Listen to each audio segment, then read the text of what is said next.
یہ چاہتا ہے۔ ناظرین یقیناً رسول عربی صلی اللہ علیہ وآلہ وسلم کو اللہ رب العزت نے مقام ہی اتنا دیا ہے کہ جو اس کریم آقا کی ذات پہ درود پڑھتا ہے تو اللہ رب العزت اس پہ سلام بھیجتا ہے۔ تو کتنی بڑی سعادت کی بات ہے۔ شاعر نے کیا خوب فرمایا کہ اے شہنشاہ دو عالم الصلاۃ والسلام،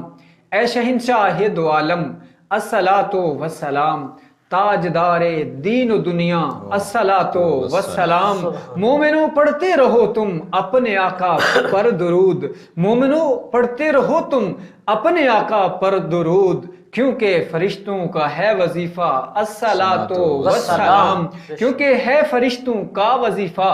الصلاۃ والسلام، با ادب سر کو جھکا کر عشق رسول اللہ میں، با ادب سر کو جھکا کر عشق رسول اللہ میں کہہ رہا ہے ہر ستارہ الصلاۃ والسلام۔ جی ناظرین، نعت رسول مقبول صلی اللہ علیہ وآلہ وسلم پڑھنے اور سننے والوں کو ثواب دارین سے نوازا جاتا ہے۔ ناظرین، رسول اکرم صلی اللہ علیہ وآلہ وسلم کی ذات اعلیٰ صفات پر جو درود پاک پڑھتا ہے اس پہ اللہ رب العزت کی رحمتوں کا کتنا نزول ہوتا ہے شمار سے باہر ہے۔ حدیث پاک تحفہ میں پیش کرنا چاہتا ہوں، فرمان رسول اکرم صلی اللہ علیہ وآلہ وسلم ہے، جبرائیل امین ایک دن حاضر خدمت تھے، عرض کرنے لگے یا رسول اللہ صلی اللہ علیہ وآلہ وسلم، اللہ رب العزت نے مجھے اتنا علم عطا فرمایا ہے کہ میں پانی کے ہر قطرے کو گننے کی طاقت رکھتا ہوں، اور زمین کے ریت کے ہر ذرے کو گن سکتا ہوں، اور درختوں کے ہر پتے کو گن سکتا ہوں، مگر جب آپ کا امتی آپ کی ذات اعلیٰ صفات پہ درود و سلام بھیجتا ہے تو اللہ رب العزت کی طرف سے جو امتی پہ سلامتیاں اور رحمتیں نازل ہوتی ہیں وہ میں جبرائیل نہیں گن سکتا۔ اس کا مطلب یہ ہے کائنات کے ذرے ملائے جائیں تو تھوڑے ہوں گے،